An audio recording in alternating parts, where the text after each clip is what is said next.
How are we doing this week, Ayelet? We're so good. We're a little tired. There's been so much movement in the space, but we're There's a good. lot of stuff going on. Hard to keep up. Well, we're trying to, everyone's trying to just cruise into Labor Day weekend and not have a lot to do.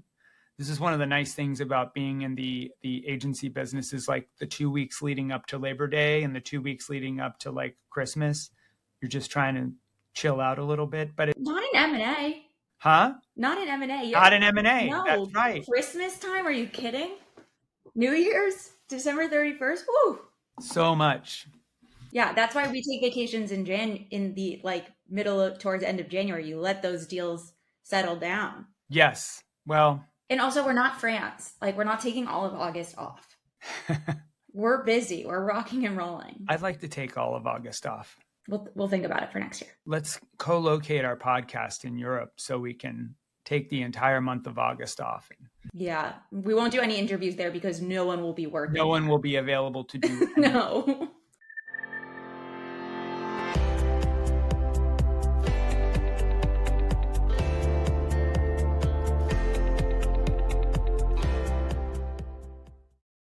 Well, look, what are we going to cover on this episode? A lot of movement, a lot of deals. One fun one to talk about that was just announced. A few recent deals that have just happened, and then one deal that was just announced all over the place, different types of acquirers. So we should probably just dive right in because there isn't one overarching theme to it except for the fact that everyone's flexing their M&A muscles right now. Everyone is. We just did our Q2 update, which was, a couple weeks past the end of the quarter. And just in between that and now, there's been, 3 recent deals and then one deal that may have happened a while ago and was just announced. So we've got 4 deals to talk about. So we should get into, well, actually, before we do that, we should talk about my favorite subject, Soho House. $2.7 billion for a membership club. I'm not sure I get it. I think that it's obviously recurring revenue. So at the end of the day, it's an experience with recurring revenue, which is the membership fees. And I've been to New York and I've been to London. The one in New York, I always feel like is crowded. The one in London is kind of less crowded and feels a little bit more original to the brand. I haven't been to the others, but I just noticed that I went to the one in Miami and that one was really crowded. And I think the whole point of a private club is that it's not crowded and it feels sort of like you have your personal space and it's a unique experience. And the minute that you put a $2.3 billion valuation on a club, then the only way you're going to pay for that is driving up membership. They have been dropping, right? The growth has slowed significantly over the last few years. And we were just chatting about this a little bit, but there's been a large trend in a lot of the micro membership clubs that have grown in New York. My generation, the generation below me, are moving in the trend of joining these smaller, more exclusive, such as San Vincent, or the big one is Zero Bond that everyone belongs to. I mean, you see Taylor Swift coming out of there because you're looking for these more micro experiences, exclusive experiences, versus Soho House has kind of just become a common household name. What in luxury or experience, right, do you want something that everyone has access to? This is a really interesting trend. Membership clubs have gone through. Membership clubs are not, new, but these kind of one building and multiple experiences, like a bar, a restaurant, a lounge, a game room. Every room's kind of slightly different themed. That is last 5 years really, really picked up. As an example, in Boston, there was a club that was very well regarded called the Algonquin. It famously had the deed sort of in a time capsule next to the fireplace. And the deal was we own this club outright and it will never go anywhere. Well, guess what? It was so boring and stuffy that it shut down and it got purchased by this group of investors. And it is now the Quinn, and it is the place to be. It is the place to be. And they have really strict rules around the number of guests that you can bring in and when and how and so on and so forth. Who's their target market? Their target market is you and not me. That's for sure. No, I'm being kidding. It's very much sort of a metropolitan city club that is, open to all and welcomes all. But generally when I go in there, I feel like the membership by and large leans towards the 20 to 30 somethings with a lot of expendable income. I think it's like, $3,000 a year. Plus you spend money there when you go. And It's not that very expensive. okay. Some of these members clubs are so much more expensive. Yeah. What is the example of a micro club in New York, out of curiosity? I mean, the ones I just mentioned, like there's Casa Cipriani, which is obviously owned by Cipriani. There's the San Vincent, which is like the San Vincent bungalows, which actually like was an LA thing that was moved.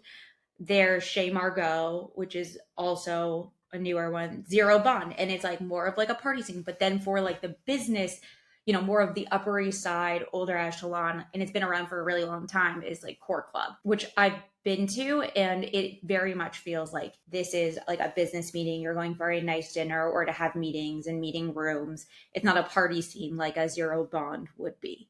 So why are people joining is a big thing, and like how are you targeting? But like the initiation fees, I think for Core Club are 100 and it was like 100 grand or 150. I can look it up. But then it's like an annual fee of 15. But that's targeted towards an Upper East Side older group. They don't publicize what Zero Bonds is, but I know it's not cheap. It's cheaper than 3 grand. I mean, it's more expensive than 3 grand. I think Soho's probably insight into sort of like the financials of these clubs are kind of all over the place, which is sometimes motivations of the investors are not necessarily, I want to make a lot of money on this. I just want to create a place that I want to go. And I don't want to have to fight the general public for reservations to get into a nice restaurant, or I don't want to fight crowds in a bar. And so I'm willing to pay for the ability to be able to on the fly have a dinner, have a drink in a place where I can feel that there's a little bit more of a culture that I identify with. Have a meeting when you're traveling for business. Like I think that's the biggest reason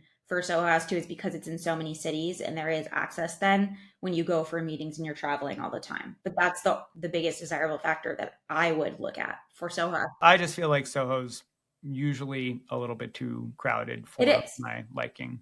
That doesn't go. Anyway, all right, cool. Well, congratulations to Soho House. And Ashton Kutcher had a syndicate of investors follow along. Ashton's actually famously a very prudent financial investor. So if he's putting money in, he is not putting in money just for fun. He's putting money in because he expects to make money back. Every investment he's ever made has been a very smart investment. Like not every investment has a return, but he's not the kind of guy who just willy-nilly throws money around. So it makes me wonder what the strategy is then. What's the strategy for helping to kind of turn this around, this take private? I hope it's driving up membership fees so you can reduce the number of people that are in the building. All right, should we talk about a real agency deal? Let's talk about a real agency deal. Accenture Song acquired Superdigital. Superdigital was an influencer marketing agency. Our friends at Everos were the sell-side banker on the deal. So congratulations to the team at Everos on getting that deal over the line. But what does this deal mean? What do we think the thesis is here?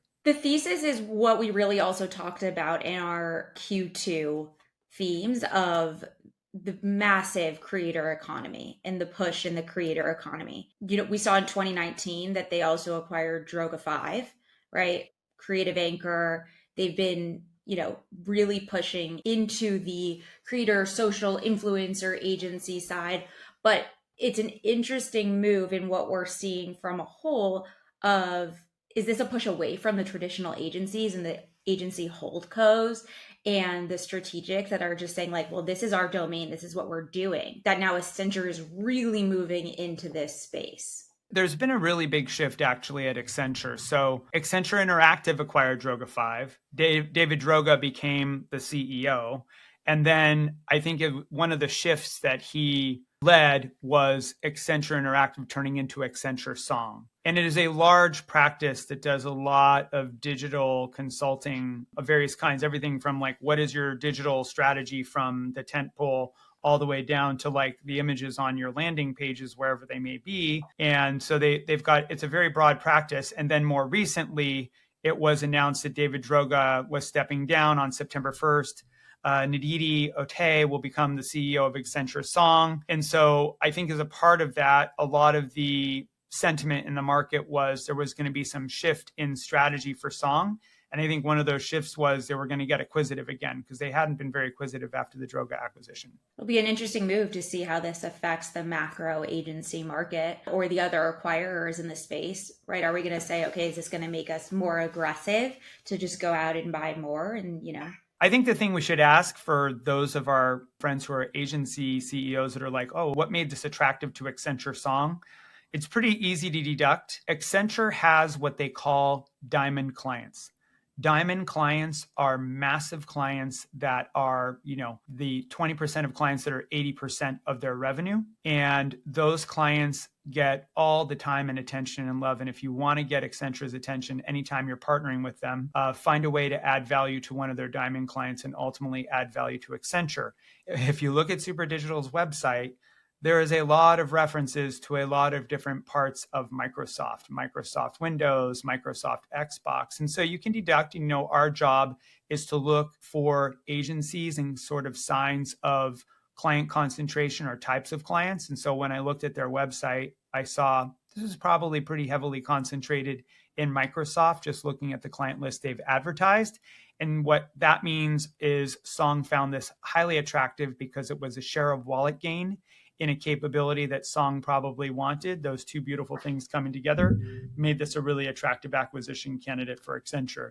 I'd be very curious to see, and I don't, deals are probably too small for them to publicly announce, but I'll be sifting through the quarterly or the 10K filings to see if they announce any details on this acquisition, but it might be too small to get note in the public commentary. Yeah, but it's the theme, right? It's the theme of what counts and like, how is this moving? Who are they after? Who are the clients they after? And what are the capabilities too that they want to move into as this shift comes into the market? The next acquisition we should talk about is Podean's acquisition of Commerce Canal. Podean is a retail media agency led by Travis Johnson and Mark Power, two Australian mates. Pretty cool guys. I've met them a few times in and around the hallways of the usual events. Really energetic, and they've built what it seems to be a really fantastic business. It's a full service retail media agency. And what I think is probably notable about this acquisition, one is Commerce Canal, based on what you can kind of see out in the public domain, is it's a marketplace-oriented agency. And when you think about retail media, there's like a few different pieces. One is retail media advertising. Another is retail media operations, which is pictures, images, descriptions, dealing with vendors. And then the other is the third-party marketplace element, which is Amazon is selling your product, or are you selling your product on Amazon and ultimately handling the logistics, like who ultimately owns the shipment to the customer. And what brands typically want is an agency that can do everything for them so they don't have to fracture the different elements of the business. You want it to be fully integrated. And so I read two things into this. One is Podean is likely building up its capabilities to become more of a platform, kind of everything in one place. So they're definitely nailing their moat in retail media. And there's a potential they might be exploring other things that they can be doing that are complementary for their customers. I don't want to read too much into this play, but anytime I see a retail media agency doing some consolidation, I'm thinking it may not be the first stop on the train. What are your thoughts? Yeah, I think it's also important to note that they are backed by Mountiangate. So like this is a PE backed platform. And so there is a big trend, like we've always talked about this in the paid media space, and now more shifting into the marketplace. Are we going to see this as kind of the trend that's coming up? There are many marketplaces that are just fragmented in this space. And so how can acquirers start capturing this side of the table? Actually, you raised a point that I failed to articulate as I was talking about this. The important detail is, how do you know this is a platform play? I know it's a platform play because as part of the acquisition, they announced Mountiangate as their investment partner. Mountiangate doesn't come in for a onesie acquisition. That's not how Mountiangate's playbook. Mountiangate backs founders for further more deals to come down the line. Mountiangate is very present in the agency space. They're great investors. They're very smart. And this is probably a land for them. I think the broader theme in retail media is a Madison and Wall podcast actually pointed this out in this week's episode, which is e-commerce is growing at a rate of 5%, which is not good. It's very low. On the other hand, retail media is growing at a rate of 24%, which is technically not surprising because if you think about the problem is if e-commerce isn't growing, the only way you're going to get it to grow is by investing in retail media to get your category to grow. Now, it's 5% on average, so I'm sure there's some people growing at 25%, but there's some people that might be declining.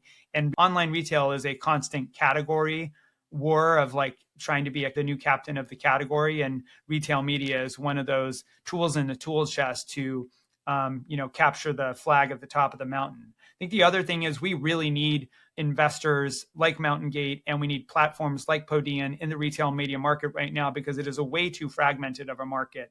There are way too many tiny retail media agencies. There's a lot of consolidation that happened a few years ago, and it kind of stopped, and we need someone back on the scene. So I'm really excited for what Travis and Mark are up to here with their partners at Mountiangate, and excited to see what they do next. What's the next deal we should talk about? The next one, man, there's just so many deals. ImpactXM acquires Shelton Fleming. So ImpactXM is a US-based experiential and events agency, and it acquired a London-based agency. And Shelton's focused on immersive design, XR, motion graphics, interactive engagement. And this was an expansion for them into the EU UK tech-enabled immersive experiences. The notable thing that I think on this one is, as the world shifts very much into the technology-driven, AI-driven, post-COVID, there is still a heavy need, especially for experiential events that are happening in real life. What can people experience on a physical level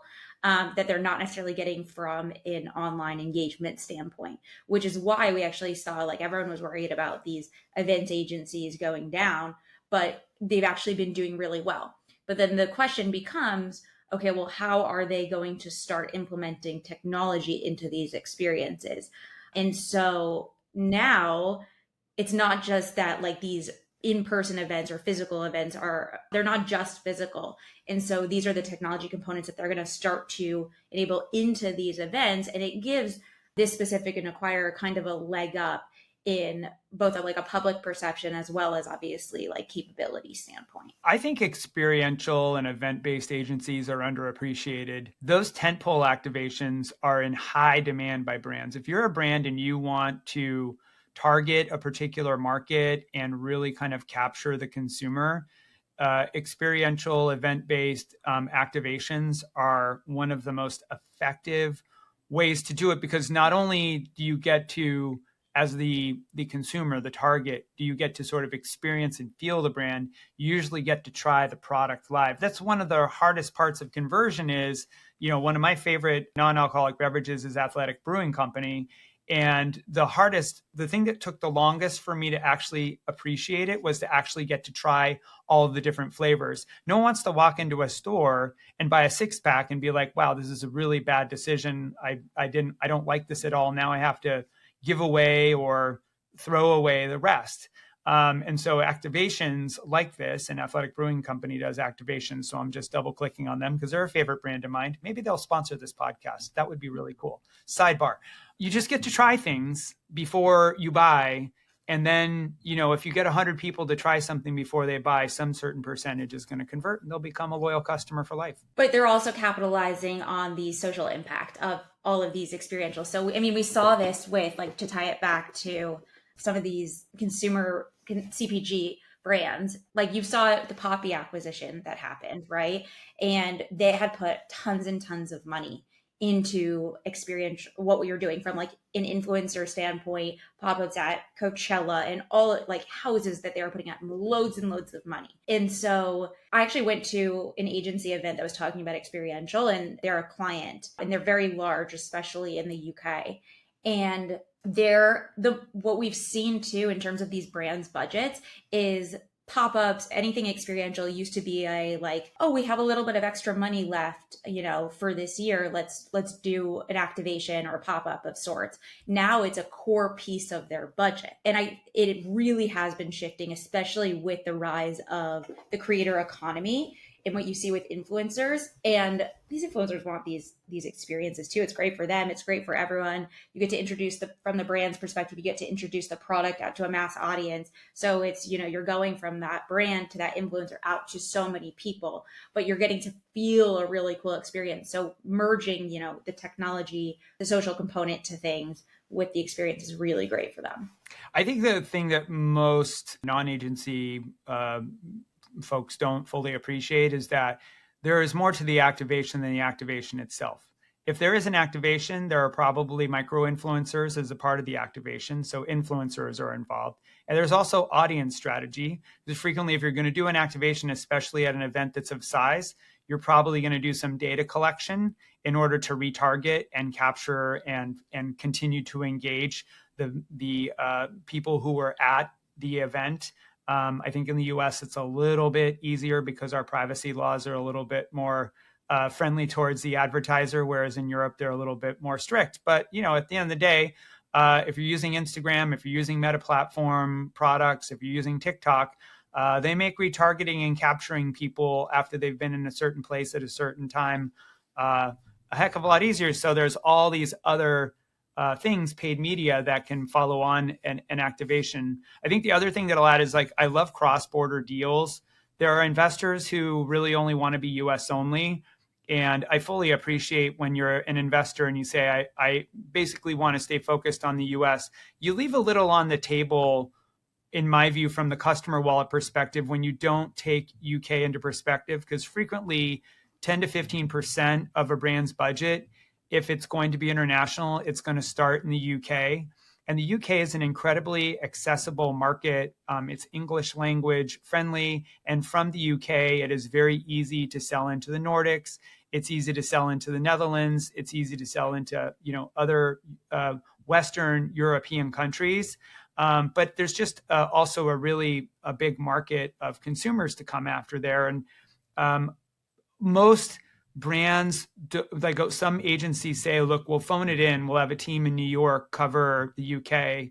It rarely works because one, the US and the UK have completely different sense of culture, a completely different sense of tradition. If you go through London and you kind of see advertising there, it's like a whole different kind of a vibe and a flavor and culture. And you just have to understand the differences between the two. So making a nice small tuck-in acquisition in the UK is really smart for, one, giving a client confidence that you truly understand culture and moment in time in a particular market. And also, diversification of your lines of business and protecting your territory, because other agencies that have international coverage can take your book of business because you didn't have it. They'll get the UK, they'll do really well, and then they'll capture some of your US business. So I think is a good protectionary mechanism from an inorganic perspective as well. All right, cool. What else do we have? Last one to announce was, we know that there's been other deals because I had deals closed this week. They just haven't been announced yet. Gravity Global acquired Marketing Doctor. So Gravity Global is a UK-based PE-backed acquirer, and Marketing Doctor was a Massachusetts. So Christian, you should feel good about this. And I feel good about it. Women-owned, high-growth paid media agency, heavily focused in regulated industries, which we know is a Gravity Global focus. They've been doing deals. They've been active in this space. This was set, and this is women-owned, like I said that already. And apparently, and I didn't know this. I have a question for you. Yeah. My wife and I were just having this conversation last night because there's a new granola product that I like. And on the back, it says woman owned. Why do we still have to say woman owned? Okay. So, there's a few things to this. This is also a trend. Are we saying okay, women owned, is this going to be, another buzzword, or is this genuinely a push? Are you doing this as a diversity play? Because there are so many women owned businesses right now, yet, and this is something that our friend Carrie Kirpin, who owns the Whisper Group, started the Whisper Group. She puts out a report every year. There's a massive gap for women-owned businesses in the exit value that they receive in their EV versus a male-owned company. They've done this research. Research-backed POV that female-led agencies, businesses as a whole, get lower trading multiples than male-owned businesses. Yeah.